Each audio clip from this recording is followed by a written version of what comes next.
The word jihad is mentioned in the Quran about 41 times. The words mercy, peace, and compassion are mentioned about 355 times. Yes, come in. Come on in, Riaz. Sit down, please. Contrary to popular belief in most Western cultures, Islam is a religion that preaches peace and tolerance. Yes, Patricia. If Islam truly is a religion that preaches peace, then how come the world's most troubled spots, the West Bank, Afghanistan, Pakistan, Iraq, they're all plagued with Islamic terrorism? Well, that depends on your definition of terrorism. Some might argue that the U.S. invasions of countries like Iraq and Afghanistan are also acts of terrorism. No, those were acts of war to get rid of despotic regimes. Or a means of getting at a country's oil.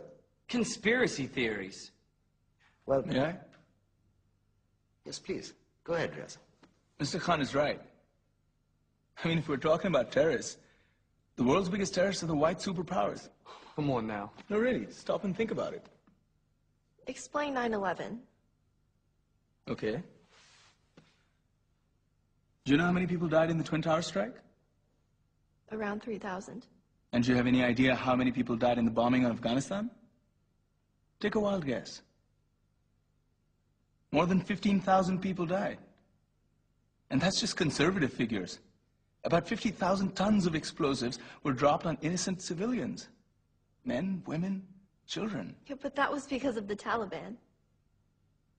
Now that you brought it up, did you know that the Taliban was a creation of the CIA to fight the Russians? Whatever. They were still harboring terrorists.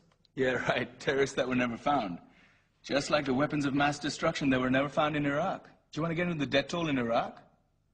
500,000 civilians and counting. And what do Britain and America say when they don't find these weapons? It's simple. They just say sorry.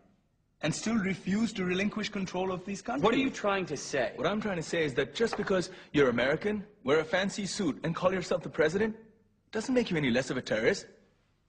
I'm saying that if you don't stop meddling in other people's countries, you will face a backlash. If Muslims like you feel that way, then why don't you get out of our country? We will. As soon as you promise to leave ours.